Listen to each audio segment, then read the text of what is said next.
আসসালামু আলাইকুম। হ্যালো বন্ধুরা, সবাই কেমন আছেন? আমি শাইন আলম অনেক ভালো আছি। আজকে চলে এসেছি 10 কাঠা ধান লাগানো হয়েছে রড মিনিগেট, সেই ধানটাই জমিতে আমরা সার দিতে এসেছি। আজকে সার নিয়ে এসেছি ইউরিয়া, যেটা হলো সাদা সার, ওইটা হলো 7.5 কেজি 10 কাঠা জমির জন্য। যেটা লাল ওইটা হলো পটাশ, ওইটার সার নিয়েছি হলো 5 কেজি। আর যেটা কালো, যেটা আমরা টিএসপি বলে ডাকি, ওইটা নিয়েছি হলো 5 কেজি। এখন আমি জমিতে সার ছিটাবো। আর মেন কথা হলো, প্রথম এটা 10 দিন বয়স, তো এই জন্য সারটা 3 রকমই দিচ্ছি।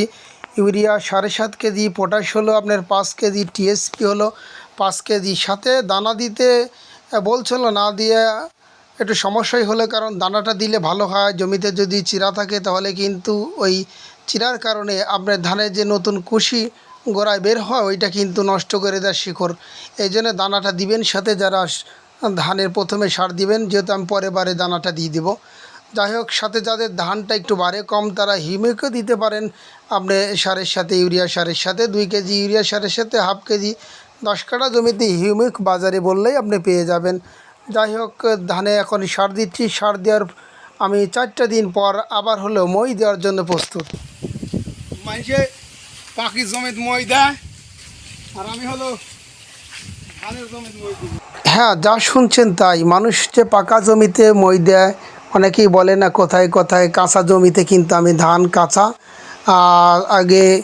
আজ হলো ধানের বয়স 14 দিন। 10 দিন আপনাদেরকে সার দেওয়া দেখাইছি, 14 দিনের বয়সে আমি কিন্তু ধানের জমিতে আজকে মই দিব। সবাই শুধু বারবার বলছে, ভাই মই দেন, মই দেন। মই দিলে কি হয় আমি তো জানি না, এর আগে কোনো দিন দিই নাই।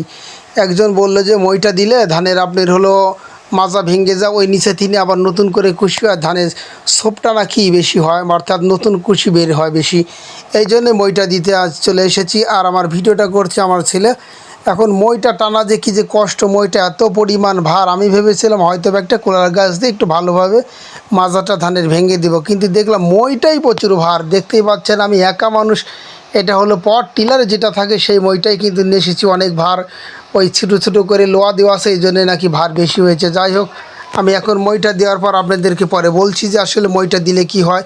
ধানে মইটা দিবেন, মইটা দেওয়ার 7 দিন পর আবার ধানে সার দিবেন। তাহলে ধানের বয়স কিন্তু এর আপনার 14 দিনে, উত্তরে 7 দিন, প্রায় 21 দিন বয়স হয়ে যাবে, তখন কিন্তু আবার সার দিবেন। বেশি সার দেওয়া লাগে না, এখন বর্ষালি সিজনের সার আপনার কম দিলেই কিন্তু ধানটা এমনিতেই অনেক সুন্দর হয়ে যায়। এটা হলো রড মিনিকেট ধান। বয়স আপনাদেরকে দেখাবো, যখন সার দেবো আবার দেখাবো। যাই হোক, সে পর্যন্ত সবাই ভালো থাকবেন, সুস্থ থাকবেন, আমাদের যত্ন নেবেন। আল্লাহ হাফেজ।